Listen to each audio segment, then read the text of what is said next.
If you so happen to be interested, make sure to go follow my Instagram and leave a comment on the most recent picture so you can enter the 300k NBA 2K20 Legends Edition giveaway. And if you find that you enjoyed today's video, make sure to leave a like and subscribe. Man, it has been a while since I pulled out an unpopular opinions video, and I figured since I was doing the 2010 series over on the main channel, I'd ask you all on Twitter about your unpopular opinions about the 2010s. That's a very wide range and there's a lot of content there, so let me go ahead and strap on the good old hazmat suit just in case. The 2017 Cavs would have beat the 2017 Warriors if the Warriors ran it back with the same squad. Not really sure what to make of that one since it is super duper hypothetical. Like, if the 2017 Warriors don't go out and get Kevin Durant, then who do they get? Because they would have made some changes, right? I don't know of many teams that stay exactly the same from year to year, and especially not when they come so close to winning the championship. I suppose if you're just taking the 2017 Cavs roster against the 2016 Warriors, yeah, the 2017 Cavs probably win. I think people forget just how damn good the 2017 Cavs actually were. It was kind of snuffed out by the fact that they had to face the Warriors in the finals, but their offense was kind of extreme. Anyways, RJ, Richard Jefferson, yeah, he feels just like you. I remember last year he said in the podcast, like, something to the effect of the Warriors went and got Big Brother instead of just coming to run it back. I mean, a win is a win, but yeah, I agree, they didn't have to do all that. It was sort of like when the Avengers pulled up on Thanos while he was just trying to eat his breakfast. It was a little bit excessive. Ooh, 2016 Steph was the best player this decade. Dude was nuts. Nuts he was. On the main channel, in one of the first 2010s videos I did, the ranking the MVPs got very popular. I placed 2016 Steph and 2013 LeBron basically as 1A and 1B, with 2013 LeBron being 1A. Just because 2013 LeBron could have also been Defensive Player of the Year on top of literally everything else he did. But I'm not mad at anybody that thinks 2016 Steph was the best either, because I'm almost kind of tired of raving about it at this point. But yeah, living through 2016 Steph, living through that season, that performance, it was like nothing else you'd really felt throughout the throughout my time, you know, watching basketball period, but especially throughout the 2010s. I can remember watching 2013 LeBron and talking about how unfair it is, but it wasn't like outside of the expectations, you know what I mean? Especially for LeBron James, you could see him having a season like that. You could see a season like that being possible. But when someone's pulling up from the logo and shooting extremely high percentages all across the board, and then the fact that he had improved so much over just his previous MVP year. Like, you know what 2016 Steph really has over anybody else? It was the fact that it was literally a catalyst in changing basketball. So of course the three-point shot is always getting more and more popular, but introducing the logo shot, introducing stretching the floor multiple feet behind the three-point line, to the point that we all contemplated, should there be a 4-point line? I even know that that's something the NBA started experimenting with in All-Star Weekend. That's where you look at it and say, you can't be mad at anybody for choosing 2016 Steph. That's why I just say, hey, LeBron, Steph, 2013, 2016, 1A, 1B. If they didn't blow a 3-1 lead to the Rockets, the Clippers would have won the 2015 NBA championship. This is actually one I saw multiple times. People said that for the Lob City era, 2015 was their year. I actually alluded to that in one of the 2010s videos that I did, talking about how they eliminated the defending champion San Antonio Spurs in the first round. That is no small feat, and it really seemed like that would have been their year. And it begs the question, would they have defeated the 2015 Golden State Warriors? I know a lot of people already don't have that much respect for the 15 Warriors, seeing as how many problems they ran into with the Cavaliers without Kyrie and Love in that year's finals. And I remember in a book I was reading talking about the Clippers and how they were always they were a really good match for the early Warriors. Of course, once you got to like 2016, 2017, Golden State pretty much left them in the dust. But the point was having the bigs that they had, having Blake Griffin and DeAndre Jordan, who were big guys and who could play big, but were also very quick on their feet and were very agile. That always made them a really tough matchup for the Warriors, because the Warriors of course like to go small ball, but the Clippers could sometimes match that without having to change their game plan too much. But the Warriors were just one problem. If they get past the 2015 Warriors, do they beat the 2015 Cavaliers? Remember, Kyrie Irving's injury, that wasn't something that was just waiting to happen. That was a freak accident. He just bumped knees with Clay and went down. There is no way to sequence those events and say that happens in any other series or any other game. So if it turns out being the Clippers and Cavaliers and Kyrie doesn't get injured, we know they're at least going to have Kyrie and LeBron. And I wonder how the Clippers deal with LeBron James, especially with Kyrie by his side. But for what it's worth, I do definitely agree that if the Clippers were ever going to win a championship, 2015 was their best chance. I don't know that Chris Paul has ever gotten the best of Steph Curry after that. It's kind of sad, actually, kind of tragic. Like, all the way from that one moment that Curry had Paul slipping all over the floor like it was a wedding wall, just, oof. The Heat and Warriors were good for basketball. Oh, were they? Oh man, well, let me tell you, for ratings, probably, I don't know the exact numbers off the top of my head, but I've heard multiple times that when there's a dynasty in the NBA, or you have some type of juggernaut like the Heat and Warriors appear to be, apparently ratings go up for like I guess people want to see them lose, or it's good to be able to market a team, a villain is what I'm trying to say, somebody that's wearing the black hat. Now then again, I don't know, because even as I'm saying that, I do remember the ratings. With LeBron James being out of the playoffs this year, I know they were way down. And I don't even think the 2018 finals did that well. Again, I don't know the numbers, but my point is, by the numbers, you may be right. By marketability, you may be right. By the fan who eats and sleeps basketball like me, like probably a lot of you, I think for the most part they were kind of terrible, and more so the Warriors and the Heat. You know, the thing with the Miami Heat and living through that era was there was always a chance that they could lose, and you felt like they could lose, even though, especially when they got Ray Allen, they looked like an absolute juggernaut. They always got challenged. So the finals, they pretty much were challenged every year. Before the finals, they would get at least one good series in. You get to the Kevin Durant Warriors, and it was a true accomplishment if a team won 2 games in a series against them. That was boring as shit. That was not fun. That was not good for basketball, I don't believe. Also, the arms race that these teams set off, where teams had to arm up to try to beat them. This was more so with the Heat, so you saw the Lakers trying the super team, you saw the Brooklyn Nets trying to get the super team. And then that's where Kevin Durant got the idea that it was okay for him to go join the Warriors. I guess it's always good for the NBA to have some team wearing the black hat. Like this year, I don't really know that there is a team with that because everyone has duos. It's so wide open.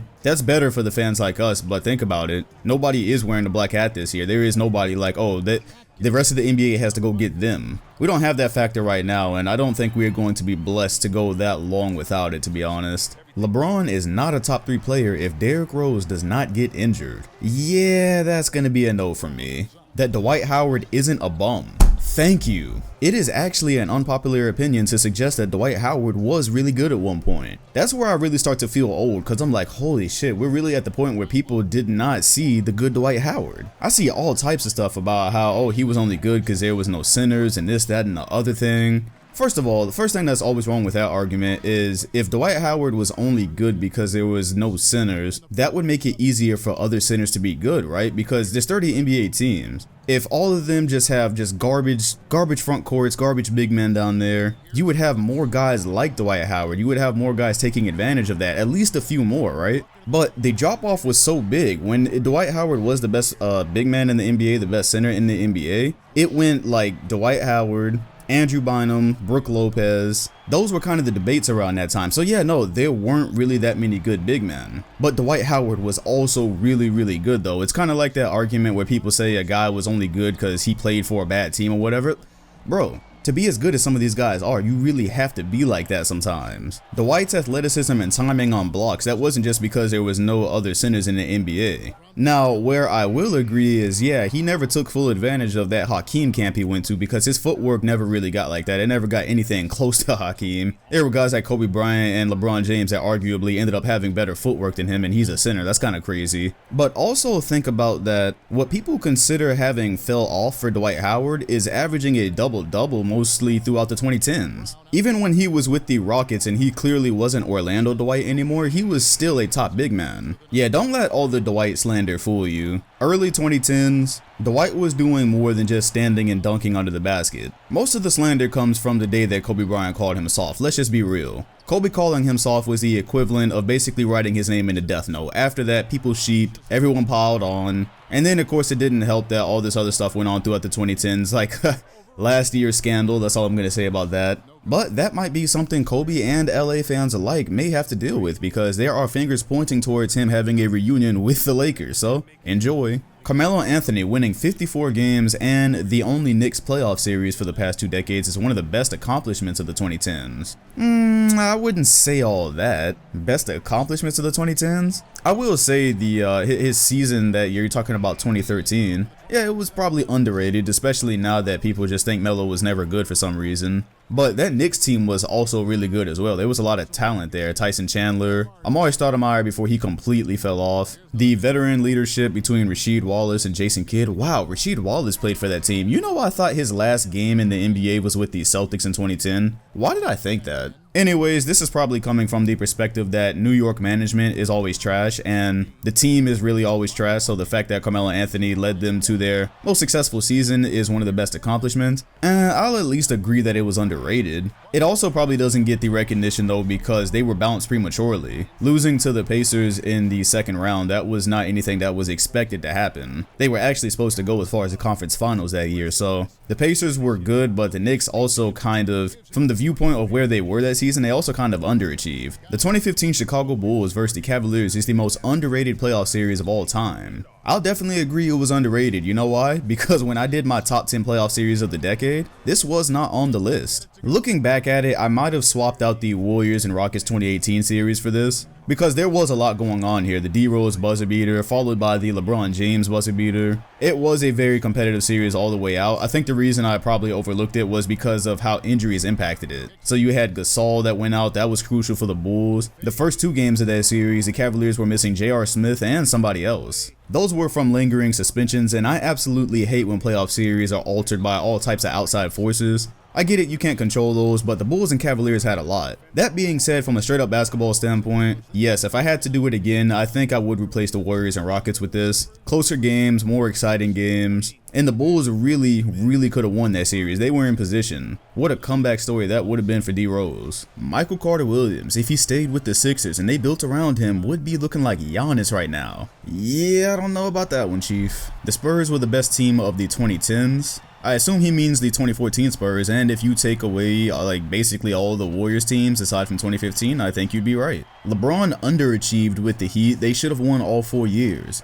3 out of 4 years, I would say. Given all the circumstances, I don't really think that they should have won in 2014. But the Heat overall, the Heat Big Three, if you look at what was expected, 2 championships was a disappointment, but it wasn't so much because of how they played. Yeah, 2011 it definitely was, but I think it was more so because they only got 4 years together. When LeBron, Wade, and Bosh joined, and knowing their age and knowing the level that they were playing at just at the time that they joined, it did seem like they would get a probably 7-8 year stint to, or 7 to 8 year window to win championships within. So yeah, 2 was definitely on the low side from what we expected, but they also broke up a lot earlier than anybody thought. If you had given those 3 7 years together, let's say Bosh doesn't get the blood clots, and you let them keep retooling and Wade still declines, but of course Pat Riley's going to get them some more help, they definitely come out with more than 2 championships. The 2015 Hawks were an elite team and one, if not the best all-around teams of the early 2010s. About midway, but I get what you mean. The only reason they don't get more praise is because LeBron James dominated them. Yeah, no, they don't get more praise because they were de facto all-stars. When you talk about a team that has 4 all-stars and you think about what that should mean, you're thinking about a team like the Warriors.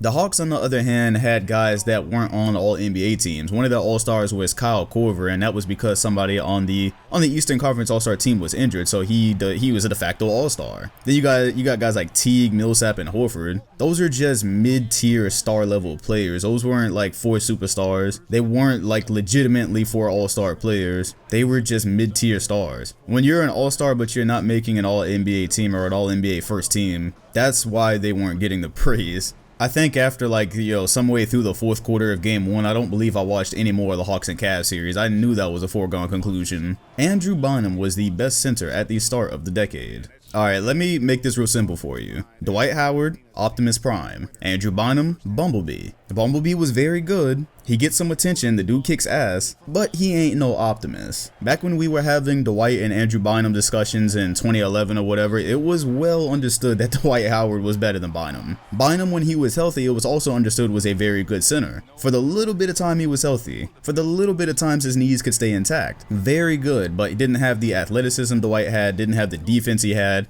did not have the ability to control the paint on offense and defense that Dwight had. All of those, Dwight was better at just about everything. But yes, just in case you weren't around back then, these are the conversations we were having. If you were around for those Facebook discussions with Dwight, Bynum, and Brook Lopez, man, what a time that was. 2010 Lakers are greater than the 73-9 Warriors. Kobe would have single-handedly ruined them. I think not. Rajon Rondo should without a doubt be in the Hall of Fame after he retires from the NBA. I always think back to this NBA TV segment I was watching, and it was in the 2011 season, I believe, and they were talking about what was then the Big Four Celtics, and I think it was Steve Smith, and he was talking about how the Celtics had 4 Hall of Famers, and somebody stopped them, and they were like, oh wait, whoa, Rondo's a Hall of Famer already? Because back then we did think, like, the way his career was tracking and what he was doing, we thought he was going to be an automatic Hall of Famer. After all of the 2010s have happened, I'm not so sure now. Think about it, a lot of the 2010s has been Rondo basically trying to, I guess you could say, prove he still has it, because once the Celtics broke up and he got traded to the Mavericks, it was kind of downhill from there as far as his image. He was still a good point guard, don't get me wrong, but he became a journeyman, whereas before he was a premier point guard.